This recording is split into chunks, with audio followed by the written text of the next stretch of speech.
Socratic method essentially entails a teacher calling on a student and questioning that student, and through his questioning of that student, A, humiliate the student, and B, let the rest of the class know what the correct answer is. I had a professor who was really hardcore about the Socratic method.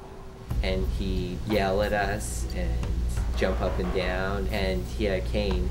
He doesn't even put it down before he points into the class. He yells, "Mr. Chen, please recite the facts, the procedural history, and the holding of so-and-so case." Basically, they put you on a pedestal and screw you to the wall and, make you sweat in front of the whole class. You'll see people that faces turn bright red. You can just literally hear the fear, the shaking of their voice when answering the question. You will feel like you are underwater and you are never, ever coming up. It was a very terrifying experience, and people just sat very quietly and very still and waited for the professor to just scream out someone's name and then grill them for up to 40 minutes. It's bingo. You're trying to hide behind your computer monitor. You're trying to sit on the edge of your seat to where your head is being blocked by the person in front of you so the professor can't see you. And maybe there's that freak of nature out there that says, oh, I hope she calls on me because I am so extremely prepared. But I know that the rest of us, we're just thinking, oh gosh, please let her call on somebody else. I find that it's a rush and it's fun, and going head to head with a brilliant professor is unlike anything else. I personally love the Socratic method because it forces you to read every single night. It forces you to be diligent. The Socratic method is nothing but scare tactics to get you to read and get you to study. And in that way, I think it works very well. I had one professor who called on someone who just flat out wasn't prepared. Just said, "I'm sorry, I haven't read." And you could see that it was almost a personal offense to that professor. I had to pass one time, and it was pretty scary. Passing entails a degree of shame that even if you don't really know the answer, you probably want to give it your best shot. If you weren't prepared, you better make something up, because the unacceptable answer was, "Oh, I haven't read today." Better that you bullshit and pass. There's no bullshitting. You cannot bullshit your way through a Socratic thing. You either can give a coherent answer, or you might as well just say, "I'm sorry, I just don't know."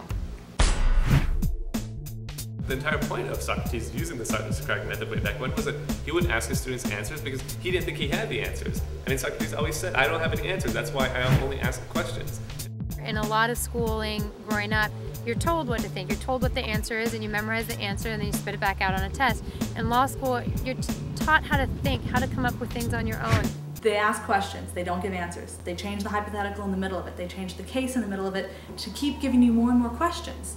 And really, if you pump out a couple of correct answers, usually they move on to the next poor sucker, because they want the person who doesn't know the answer to sweat. A professor realizes that you don't know the answer and just says, "The hell with it. I'm going to stay on this guy and make him keep giving me wrong answers until everyone in the class realizes what the right answer is because they've heard every wrong answer."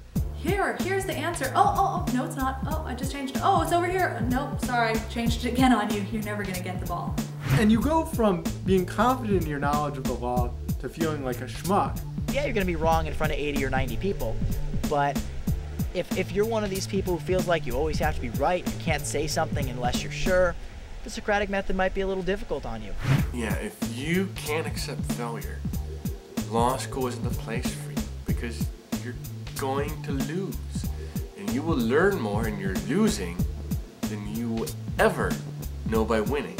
Ask me how many questions you want. I mean, the ones I get right will be the ones I get right, and the ones I get wrong are the ones I get wrong. And at some point, you'll choose to move on to someone else. And if you choose not to move on to someone else, that's fine too, because in the end, my grade is just what's on the final. So I can say whatever I want to say. Sometimes they'll be playful with it, sometimes they'll seem mean and stodgy with it. Just go with it. At first, people were maybe a little intimidated by him, but pretty soon it was almost funny, He'd be yelling at someone, we'd be laughing. Don't worry about it. You'll get a black letter outline for that. You'll figure it out in your study group. Learn the process, enjoy it as it goes. Hide the ball can be a lot of fun for you too.